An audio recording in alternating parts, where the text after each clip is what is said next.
Somewhere in the Philippines, there's a kid playing ranked right now.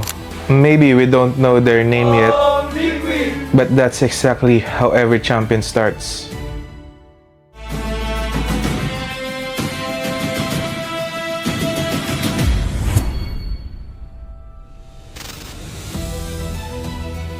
Hi guys, ako si Hai, ang roamer ng Team Liquid Academy. Ako si Starboy, ang mage ng Team Liquid Academy. Ako si Garamang, ang escalator ng Team Liquid Academy. Guys, I'm Dex, jungler of Team Liquid Academy. Isa ko si Aizo, ang gold laner ng Team Liquid Academy. At ako naman si Deco, 6-man analyst ng Team Liquid Academy. Lahat kami rito, may isang goal, ang makarating sa MPL. Every game, every scrim, gusto lang namin ma-prove na we're ready.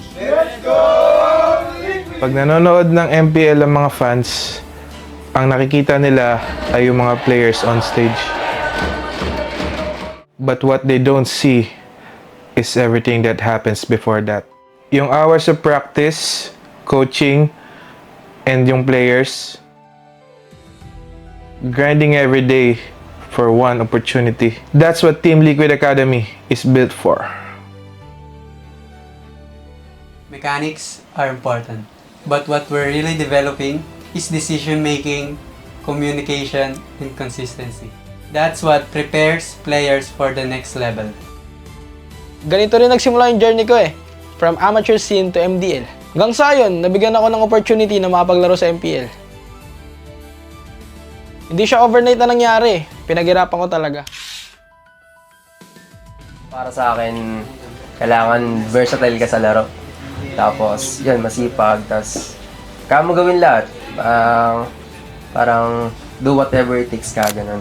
Kasi di talaga madali makarating dito sa liga na to, ganun. Marami kang pagdadaanan, maraming sacrifices, hard work bago ka makarating sa muso. Pero kung kaya mo, go lang. Hindi din biro makarating dito. Katulad namin ni Kram, madami kaming sinalihang amateur tournaments at nag-champion din kami dito. Para sa akin, yung mga experience na dala namin ay mga sacrifices. Nagbunga lahat ng mga pinaghirapan namin. Mga kasama namin una, hindi naman kami pare-parang napuntahan, pero grateful pa rin ako na ako ngayon. For me, masanda at gigil kami ngayong season dahil sa bagong roster namin. And for sure, babawi kami this season. For me naman, since isa ako sa mga bago dito, papatunayan ko na deserve ko yung spot na to. Ang mga dapat nyong abangan sa amin ay kung ano ang mga pinaghahandaan namin. During scouting ng players, ang mostly tinitingnan ko sa kanila is yung role impact, individual skills, and teamwork nila. And syempre, yung attitude. So, pag maganda attitude mo, maganda mindset mo sa laro, mas malaki chance mo makapasa sa tryouts. Like, for example, nakuha ko si Haisu as roamer kasi meron siyang good mindset and skilled player. So, I think he will be a good fit for the team. And isa ko pa nakuha player is si Aizu as our new gold laner. Nakitaan ko siya ng good spirit and a winning mindset. I think he's perfect for the team. So, sa mga previous players ko like Kram, Lix, and Starboy, nagkaroon kami ng retryouts and sila pa rin yung naging outstanding. So, I decided to keep them. I think sila pa rin naman yung foundation ng team.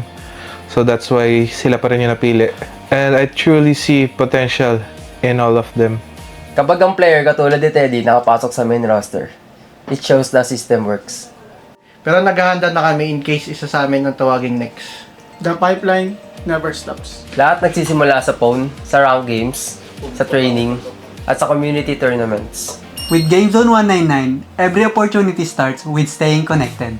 May kasamang bonus vouchers for 11 MLBB Diamonds, plus 10 Garena Shells and access to Dito Arcade. Meron ka pang 11 gig dedicated gaming data plus 11 gig all-access data para tuloy-tuloy from training hanggang tournament. Meron ring only mobile calls and texts to all networks valid for 30 days. Kaya ang saya maglaro dito!